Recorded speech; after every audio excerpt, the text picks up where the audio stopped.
영상을 시청하시기 전에 먼저 구독을 눌러주시면 채널을 유지하는데 진심으로 도움이 됩니다. 세종, 조선을 뒤흔든 15년의 기록. 프롤로그 1418년 22살의 왕. 전하, 이제 그만 주무셔야 합니다. 내관의 목소리가 들려왔지만 이도는 책에서 눈을 떼지 않았다. 촛불이 깜빡이며 그의 얼굴에 그림자를 드리웠다. 주례를 다 읽어야 한다. 내일 집현전 학사들과 토론이 있지 않은가. 전하, 벌써 사경 새벽 13시이옵니다. 이도는 그제야 창밖을 보았다. 어둠이 깔려 있었다. 22살 조선의 네 번째 왕이 된 지 이제 겨우 석 달. 아버지 태종은 권력을 넘겨주면서 이렇게 말했다. 너는 피를 보지 않아도 되는 왕이 되어라. 내가 이미 다 치웠다.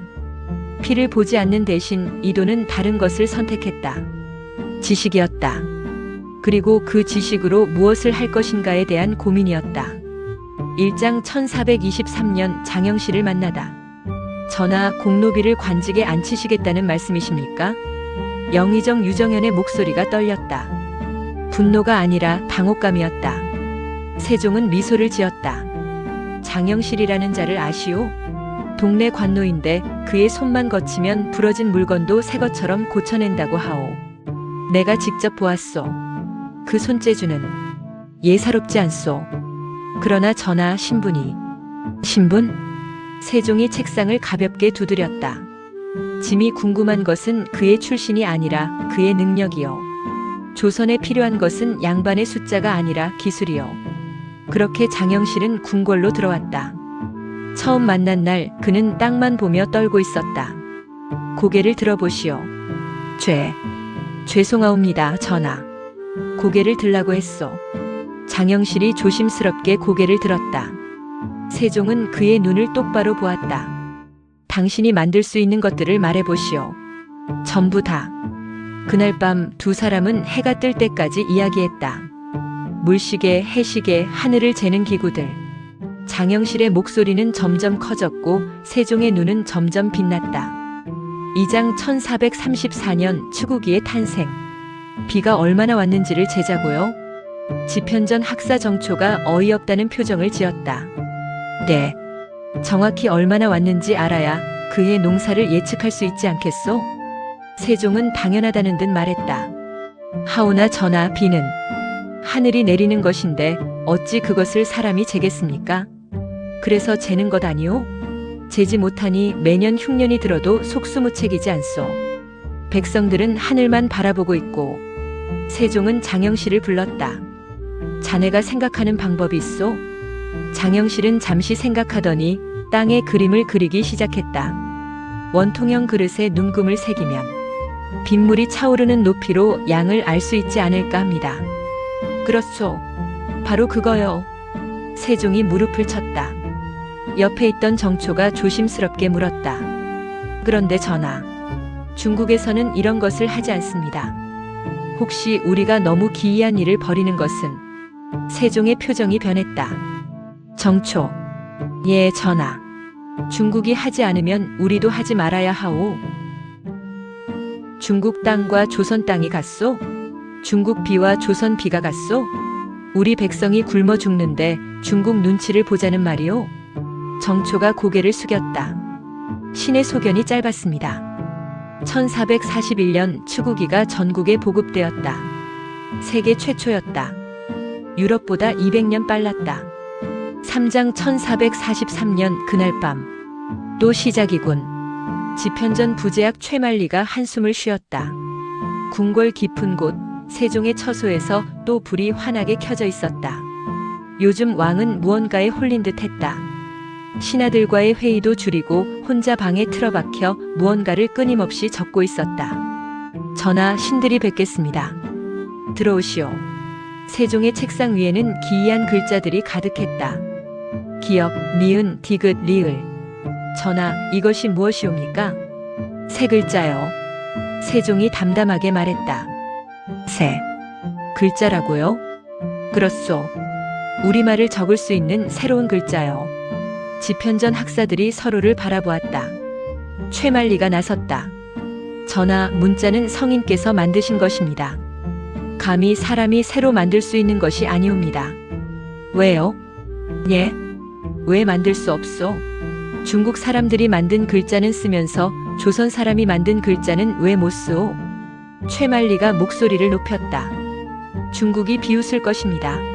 오랑캐나 하는 짓이라고 할 것입니다. 세종이 천천히 일어났다. 최만리. 예, 전하. 지금 이 순간에도 조선 어딘가에서 억울한 일을 당한 백성이 있을 것이오. 그런데 그는 그를 몰라 자신의 억울함을 호소할 수조차 없어. 아전이 문서를 조작해도 그는 알 수가 없어. 글자를 모르니까. 그것은 나는 그게 싫소. 세종의 목소리가 잠잠했지만 단호했다. 백성이 말하고 싶은데 쓸 수 없어 답답해하는 것을 나는 더 이상 보고 싶지 않소. 이것은 임금의 권력이 아니라 임금의 책임이요. 최만리가 엎드렸다. 전하, 신은 받아들일 수 없습니다. 알고 있소. 그래도 나는 할 것이요. 그날 밤 세종은 또다시 책상 앞에 앉았다. 촛불이 흔들렸다. 사장 1446년 훈민정음 반포. 백성을 가르치는 바른 소리. 신숙주가 훈민정음 해례본의 제목을 소리내어 읽었다. 전하께서 직접 지으신 서문이 정말 대단하십니다. 세종이 창밖을 보았다. 대단한 것이 아니라 당연한 것을 한 것뿐이요. 글자는 양반만의 것이 아니요. 그러나 백성들이 제대로 배울 수 있을까요? 배울 수 있어. 아침에 깨우쳐 저녁에 쓸 수 있을 것이요. 실제로 그랬다. 훈민정음은 배우기 쉬웠다. 글자의 모양이 발음기관을 본떠 만들어졌기 때문이었다. 기역은 혓뿌리가 목구멍을 막는 모양. 니은은 혀끝이 윗잇몸에 닿는 모양. 미음은 입모양. 천재적이다. 정인지가 감탄했다. 이것은 단순한 글자가 아닙니다. 하나의 과학이옵니다. 5장 1440년대 끝없는 발명들. 장영실은 멈추지 않았다. 세종도 마찬가지였다. 앙부일구 1434년. 해시계를 반구형으로 만들면 그림자가 더 정확하게 떨어질 것이요. 세종의 아이디어에 장영실이 손을 움직였다. 그리고 완성된 앙부일구는 종로거리에 설치되었다. 백성들이 모여들었다. 시간을 알 수 있다고? 양반들만 아는 시간을 우리도 알 수 있다고? 자경루 1434년. 자동으로 시간을 알려주는 물시계. 물이 차오르면 인형이 종을 치고 북을 두드렸다. 이것은 사람이 만든 것이 맞습니까? 명나라 사신조차 감탄했다. 혼천의 1433년. 별의 움직임을 관측하는 기구. 하늘의 이치를 알아야 땅의 일을 제대로 할 수 있어. 세종은 밤마다 혼천이를 보며 하늘을 관찰했다. 6장 1450년 마지막 밤. 전하, 이제 그만 쉬셔야 합니다. 의원이 또다시 간청했다. 세종의 몸은 이미 만신창이었다. 당뇨병으로 목이 타들어갔고 안질로 거의 앞을 볼 수 없었다. 피부병은 온몸을 갉아먹고 있었다. 아직 할 일이 남았소. 전하, 농사직설은 완성되었소? 예, 전하. 의방유취는 곧 완성됩니다. 동국정우는 신숙주가 마무리하고 있습니다. 세종이 희미하게 웃었다. 다행이요.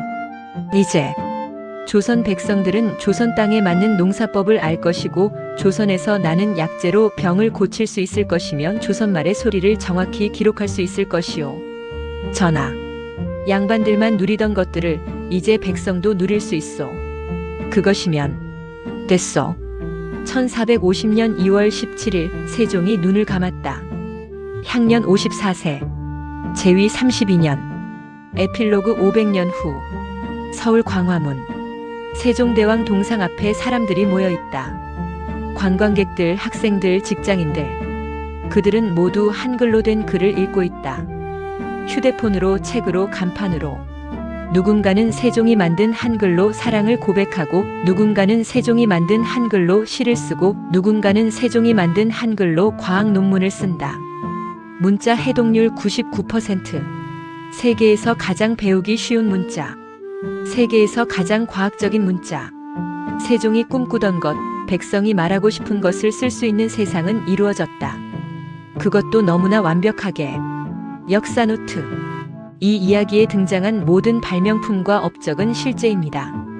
추구기 1441년 세계 최초의 강우량 측정기, 앙부일구 1434년 정밀 해시계, 자경루 1434년 자동 물시계, 혼천의 1433년 천체 관측기, 훈민정음 1443년 창제, 1446년 반포 세계에서 유일하게 창제자와 창제 목적이 명확한 문자.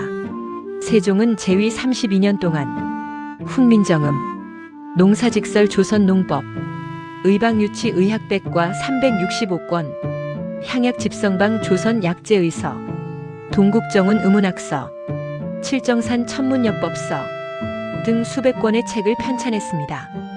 그는 정말로 조선을 500년 앞당긴 왕이었습니다.